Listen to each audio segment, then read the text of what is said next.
हुआ और निधन ही नहीं, उनके स्वाभाविक निधन होता तो एक अलग बात थी।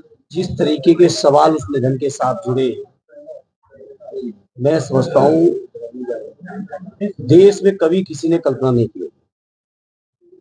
लगातार उनके परिवार के लोग न्यायालय में अर्जी लगा रहे थे। माननीय सर्वोच्च न्यायालय तक उनकी अर्जी इस बात को लेकर गई थी कि जेल में रह के वो अपने को सुरक्षित महसूस नहीं कर रहे,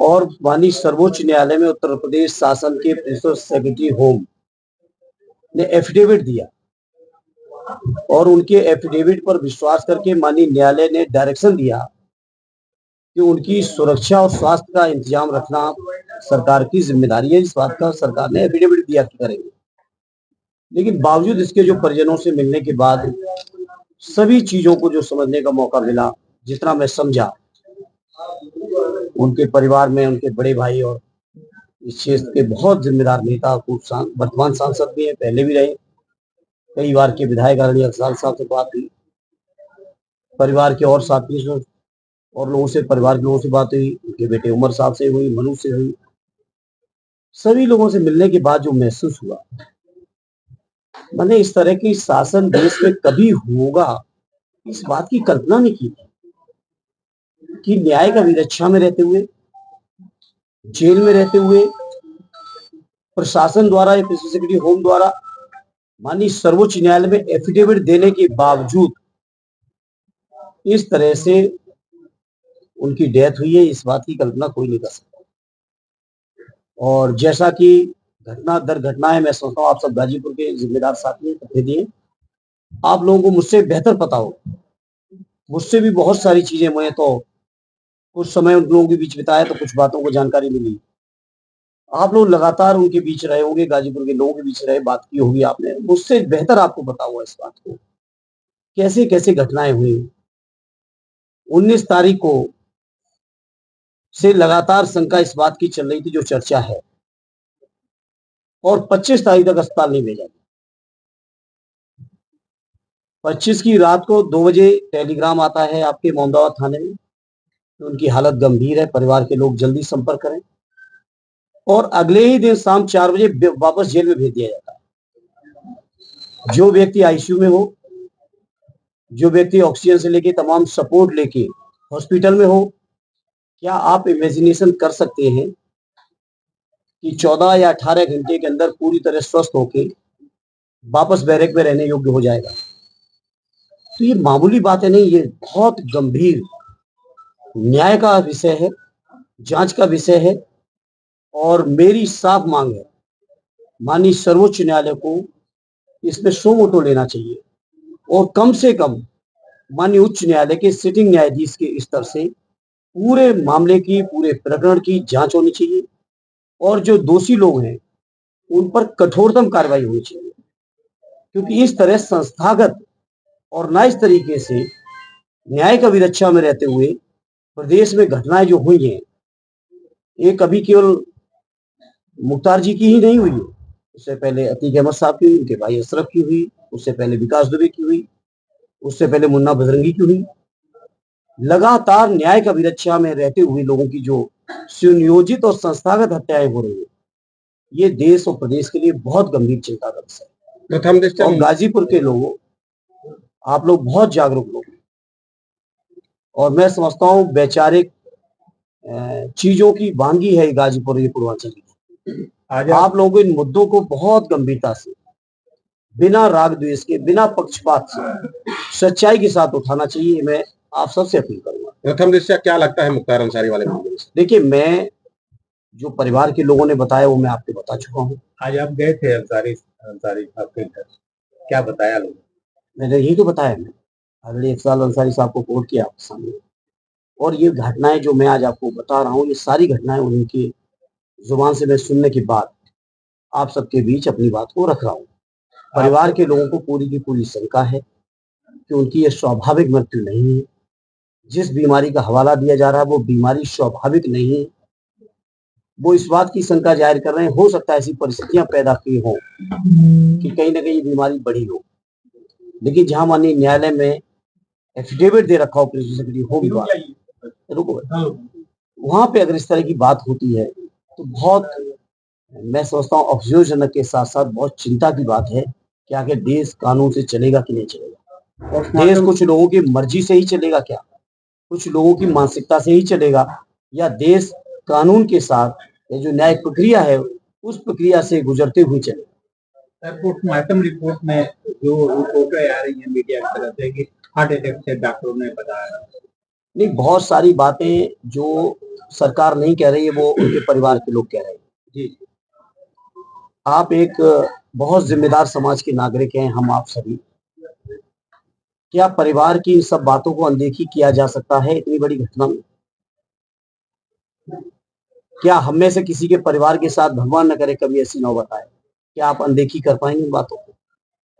इसी समाज बहुत संवेदनाओं से बना है, समाज कानून से चलता है, कानून के रास्ते से चलने के साथ साथ जिस तरह से एफिडेविट देने के बावजूद, आप मुझे बताइए 2 बजे आप पता करिए, यहाँ से जाइए आपके 20 किलोमीटर दूरी पे मोहम्मदाबाद थाना,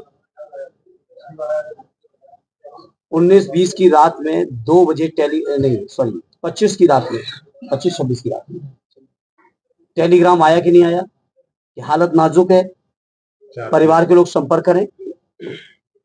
रात को 2 बजे मुझे बताया गया कि टेलीग्राम आया और अगले दिन शाम को 4 बजे वापस बैरक में भेजा जा रहा है। अगर कोई व्यक्ति गंभीर बीमार है तो क्या आप इस बात की कल्पना कर सकते हैं कि 12, 14, 18 घंटे के अंदर वो उतना स्वस्थ हो जाएगा कि आईसीयू से निकाल के सीधा बैरक में, जहां कोई भी मेडिकल फैसिलिटी नहीं है, वहां पर रह पाएगा? क्या ये बातें इतना पर्याप्त नहीं है सरकार की मंशा को समझने की? धर्मेंद्र जी, बात किया जाए तो कल बीती रात जो है ओवैसी साहब भी आए हुए थे, जो कि लगातार इंडिया गठबंधन का विरोध भी कर रहे हैं, लेकिन वहीं लोगों का कहना है कि अखिलेश यादव का अभी तक, देखिए, पूरी समाजवादी पार्टी, अली मुख्तार अंसारी जी और उनके परिवारजनों साथ है और स्वयं वो परिवार, वो पार्टी का अंग है। आदरणीय राष्ट्रीय अध्यक्ष जी बहुत संवेदनशील इस घटना को लेकर और लगातार परिवार के लोगों के, जिम्मेदार लोगों के संपर्क में, और आज मैं भी आया हूं तो कहीं ना कहीं उसी बात का एक हिस्सा। 2024 चुनाव को लेकर सर क्या कहेंगे, किस तरह की रणनीति होगी, क्या इस पे असर देखिए, रणनीति वगैरह तो अभी नहीं मैं कह सकता हूँ, लेकिन मैं इस बात का, मैं शब्दों में तो बयां करने योग्य नहीं है, लेकिन मैं आश्चर्यचकित हूं इतनी बड़ी घटना के बावजूद आदरणीय अफजल अंसारी साहब और उनके परिवार के लोग, इतनी बड़ी घटना के बावजूद उनका मनोबल नहीं टूटा है और आज भी वो संकल्पित हैं। जो लड़ाई उन्होंने शोषित लोगों की, पीड़ित लोगों की, वंचित लोगों की, गरीबों की, मजलूमों की, जिस लड़ाई को वो लड़ते रहे, उस लड़ाई को बहुत मजबूती से लड़ते हुए न केवल जनपद गाजीपुर में बल्कि पूरे पूर्वांचल में वो लड़ाई को आगे बढ़ाने का काम करेंगे। ये बातें मैं आज सुन के मैं खुद आश्चर्यचकित था, क्योंकि मैं एक बहुत संवेदनशील व्यक्ति हूँ। स्वाभाविक है, इतनी बड़ी परिवार में जब घटना हो तो लोगों की हिम्मत अन्य सामाजिक, राजनीतिक की, अन्य चीजों की नहीं हो पाती है, लेकिन बहुत बहादुर लोग हैं सर कल, और कहीं ना कहीं स्वतंत्रता संग्राम सेनानियों का खून उस परिवार के लोगों की नसों में दौड़ रहा है। कब्रिस्तान भी गए थे? जी बिल्कुल, बिल्कुल गए थे। कल पल्लवी पटेल और ओवैसी ने जो तीसरा मोर्चा बनाया है पीडीएम, हमें कोई फर्क नहीं पड़ता इन बातों से कि कौन क्या कर रहा है। मैं आज संवेदना देने आया हूँ गाजीपुर में, कोई राजनीति करने नहीं आया हूँ। बाकी सवाल ये है कौन क्या कर रहा है, कौन कैसे करेंगे, इन बातों में मैं नहीं जाना चाहता हूँ। बाकी जब चुनाव आता है तो जाने कितने गठबंधन बनते हैं, जाने कितने बिगड़ते हैं, आप भी जानते हो, कोई नई बात नहीं है। पल्लवी पटेल जी आज भी समाजवादी पार्टी की सिंबल की विधायक है, टेक्निकली वो आज भी साइकिल के निशान पर समाजवादी पार्टी की ही विधायक है। वो अलग बात है, वो अपना एक दल चलाती है स्वतंत्र तौर पर। पोस्टमार्टम रिपोर्ट में कायदे करेक्ट है, उसके बाद से जांच टीम बना दी गई है और 1 महीने में रिपोर्ट सौंपने कहा गया है। देखिए, वो कहा गया है लीपापोती बहुत होती है, लीपापोती बहुत होती है। विकास दुबे की घटना की क्या कोई रिपोर्ट आई आज तक? अतीक अहमद जी की घटना की मीडिया के समक्ष लाइव हत्या हुई, क्या कोई रिपोर्ट आई आज तक? तो ये बातें नहीं है। हम लोगों, समाजवादियों को भरोसा न्यायालय पर है माननीय सर्वोच्च न्यायालय पे है, माननीय उच्च न्यायालय पे है। ये जो कमेटियां बनाई जाती हैं, इन कमेटियों की कितनी जिम्मेदारी है या कितनी गंभीरता है वो आप सब जानते हो। सरकार की जांच पे भरोसा होगा? कतई नहीं होगा। जब सरकार ही कटघरे में है, सरकार के अधीन रहते ही इतनी बड़ी घटना हुई, सरकार के अधीन रहते ही अगर वो गंभीर बीमारी में थे तो 18 घंटे भी नहीं लगे, वापस बैरक में भेजे गए। क्या सरकार के सामने दिक्कत थी अगर इलाज को, ट्रीटमेंट को कंटिन्यू करते? आईसीयू के बाद जनरली आदमी प्राइवेट वार्ड में या जनरल वार्ड में लाया जाता है, उसके बाद डिस्चार्ज होता है। क्या समाजवादी पार्टी उच्च स्तरीय जांच की मांग करेगी? बिल्कुल कर रही है मांग, समाजवादी पार्टी पहले दिन से मांग कर रही है। आप क्या फॉलो नहीं कर रहे हैं पार्टी को? हाँ, पहले दिन से मांग कर रही है। धर्मेंद्र जी, कल अफजाल जी ने बयान देते हुए कहा है कि लोग कह रहे हैं कि मुख्तार की कहानी का द एंड है, लेकिन कहानी अब शुरू होगी। देखिए, मैंने आपसे कहा वो आप किस चीज को किस रूप में ले रहे हो। मैंने आपसे कहा कि मैं उनकी इस बात की हिम्मत की, मैं छोटा हूं उम्र में, मैं सराहना किस शब्दों में करूं, लेकिन बड़ी चीज थी। इतनी बड़ी घटना के बावजूद वो परिवार हिम्मत नहीं आ रहा।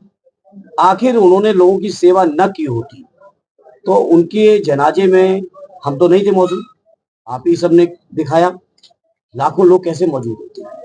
आखिर कहीं ना कहीं लोगों का, गरीबों का, मजलूमों का विश्वास, यकीन, भरोसा उनके और उनके परिवार के ऊपर। इन विषम परिस्थितियों में पूर्वांचल में क्या स्थिति बनेगी लोकसभा चुनाव में? पूर्वांचल की जनता बहुत जागरूक है राजनीति के मामले में, बहुत समझदार, जिम्मेदार और देश की राजनीति को दिशा देने वाले लोग हैं।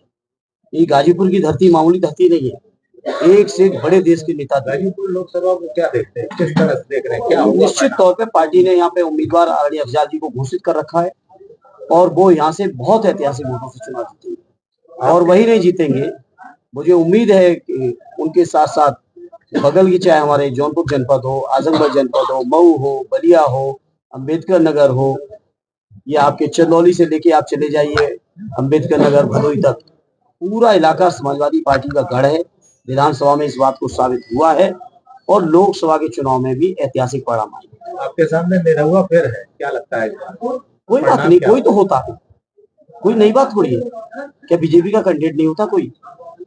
निरहुआ है, अच्छी बात है, अच्छा है, उनको भी काम करने का लोगों ने मौका दिया और काम का समीक्षा का भी लोगों को मौका मिल रहा है। अगर कैंडिडेट हट जाते तो शायद समीक्षा का मौका ना होता। वो दम भर रहे हैं कि पिछली बार से ऐतिहासिक जीत होगी, आप क्या बता रहे हैं? नहीं, हम लोग इसमें के नहीं है दम भरने वाले। हम तो आजमगढ़ की सरजमी को और वहाँ के लोगों को सलाम करते हैं, प्रणाम करते हैं कि वहाँ के लोगों ने हमारे समाजवादी आंदोलन को बहुत मजबूती देने का काम किया। आजमगढ़ के लोगों ने, गाजीपुर के लोगों ने भी किया।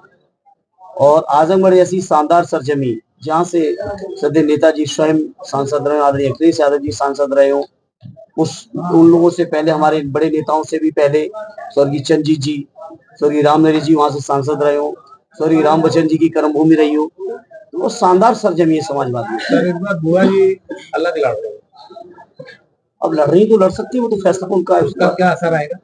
नहीं, कोई असर नहीं। लोग देख रहे हैं, लड़ाई सीधी है, बीजेपी को हटाने की है और बीजेपी को हटाने के लिए कोई संघर्ष कर रहा है तो हमारा इंडिया गठबंधन, और उस इंडिया गठबंधन का कोई खेवनहार है उत्तर प्रदेश के मैदान में तो माननीय अखिलेश यादव जी। मुख्तार अंसारी की मौत का सरकार को फायदा मिलेगा या खामियाजा होता है?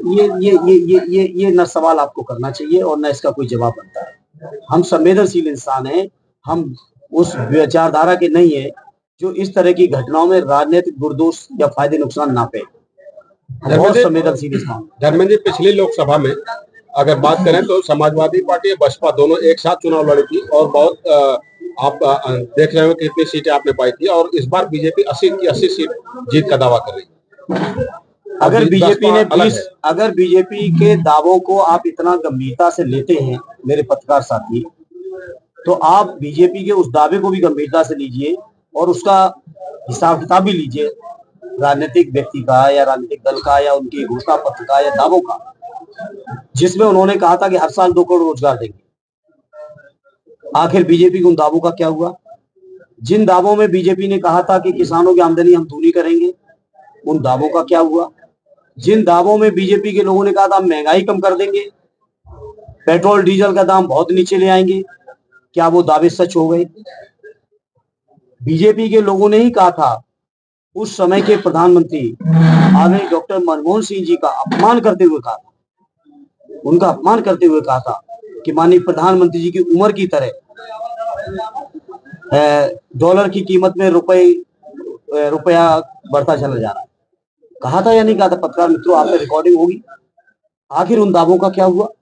आखिर उन दावों का बीजेपी का क्या हुआ जिन दावों बीजेपी के लोगों ने कहा था देश नहीं बिकने दूंगा? मैं बीजेपी के जो भी साथी हों उनसे पूछना चाहता हूं, और आप लोग कोई पूछ सके तो पूछिएगा, मेरे नाम से पूछिएगा कि आखिर देश बिकने की बीजेपी की परिभाषा क्या थी? जहां रेल बेच दिया, तेल बेच दिया, बीमा बेच दिया, सरकारी बैंकें बेच दी, हवाई अड्डे बेच दिए, हवाई जहाज बेच दिए, बंदरगाह बेच दिए, बड़ी से बड़ी कंपनियां बेच दी।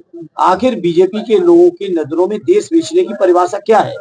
तो बीजेपी का जो दावा पिछले 14 से लगातार अलग अलग चुनावों में अलग अलग मौके पे होते रहे हैं, उन दावों में अगर सच्चाई हो तो हम 400 पार के दावा उनको स्वीकार कर लें। और उन दावों में जो हालत है, जैसे हमारे आप हम इंतजार कर रहे हैं, दिखाता खुलवा के 15 लाख आएंगे, आप में से बहुत सारे लोग वेट कर रहे होंगे 15 लाख आ जाएंगे।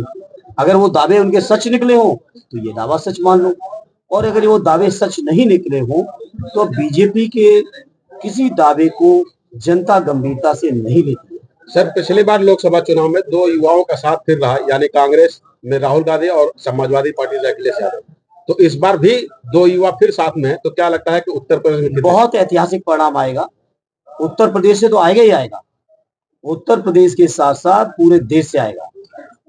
और जैसा कि उत्तर प्रदेश के बारे में पूरे देश में एक मान्यता है कि उत्तर प्रदेश जिधर चल निकलता है सरकार दिल्ली में उसी की बनती है, तो इस बार उत्तर प्रदेश बीजेपी को हटाएगा, इंडिया गठबंधन को लाएगा, आदरणीय अखिलेश यादव जी की और माननीय राहुल गांधी जी के मान और सम्मान को हमारा प्रदेश बढ़ाएगा। लेकिन उनके प्रदेश अध्यक्ष का यह कहना है कि वो जहां भी सपा का प्रत्याशी उनका प्रचार नहीं करेंगे। अजय राकैया, मुझे जानकारी नहीं है, और उन्होंने किस परिप्रेक्ष्य में कहा है, क्यों कहा है, मुझे जानकारी नहीं, इसलिए मैं उसका कोई बात का न सकारात्मक न नकारात्मक कोई बात मैं उस मामले में नहीं कहूंगा। बसपा के गठबंधन टूटने अभी से कोई अभी असर नहीं अभी है। अभी अभी कल ही रामलीला में कांग्रेस और समाजवादी नेता सब साथ थे दिल्ली में। अब मुझे नहीं मालूम कौन से परिप्रेक्ष्य में क्या बात आप लोगों ने उठा ली। कई बार आप लोग भी तो सब कुछ अच्छा चलता है तो आपको दिक्कत होती है। बसपा गठबंधन टूटने से कोई मतलब बसपा का बना कहा था कि टूटा है? 2019 में बना, तो 19 के बाद 22 की परफॉर्मेंस क्या रही? आप ही की जेल में उठाइए, आप ही की जेल में उठाइए। अखिलेश जी का आना है सर इधर। आदरणीय हर्षित जी अभी टिकटों में और तमाम रणनीति में व्यस्त हैं, और बिल्कुल आएंगे, क्यों नहीं आएंगे। लोकसभा चुनाव के लिए बीजेपी कह रही है कि ऐसा कोई काम आप लोग मत करिए, जनता से अपील कर रही है कि श्री राम मंदिर बन चुका है और राम के सामने आप नजर न मिला पाए। किसने कहा है? विपक्ष के लोग कह रहे हैं, भाजपा के लोग कह रहे हैं, जगह जगह। नहीं, बीजेपी के लोगों को छोड़िए, इनकी बातों को छोड़ ही दियो, सवाल इसे मुद्दों पे करो। और पत्रकार मित्रों, आपकी भी जिम्मेदारी है और आपका भी इसी में हित है और आपका भी इसी यही कर्तव्य है देश के लिए भी। हम राजनीतिक लोगों के साथ साथ आपकी भी जिम्मेदारी यही बनती है लोकतंत्र के चौथे स्तंभ के तौर पर, क्योंकि बीजेपी के लोग लोकतंत्र खत्म करना चाहते हैं। बीजेपी के लोग बाबा साहब भीमराव अम्बेडकर जी के बनाए हुए संविधान को सिर्फ इसलिए खत्म करना चाहते हैं कि उस संविधान में समाज के हर व्यक्ति को समान अधिकार मिले, समान अवसर मिले, समान न्याय मिला है, समान मौका मिला है। और यदि कोई दबा है, कुचला है, समाज में बैक वेंचर बनाया गया है, तो उसको आगे लाने का एक इंतजाम है जो संवैधानिक व्यवस्था है, उसमें भारतीय जनता पार्टी का भरोसा नहीं है। और इसीलिए बीजेपी के लोग कहते हैं कि मुझे 400 पार चाहिए, क्योंकि वो चाहते हैं लोकसभा में 2/3 का बहुमत हो जाए, मन चाहा संविधान बना लें। इसीलिए प्रधानमंत्री जी ने भी बयान दिया कि कुछ ऐसे फैसले होंगे जो हजारों साल लोग याद करेंगे। इस तरह बीजेपी के लोगों से पूछो कि आखिर वो फैसले क्या हैं। जनता को तो जानने का हक है ना, क्या फैसले लेने वाली है।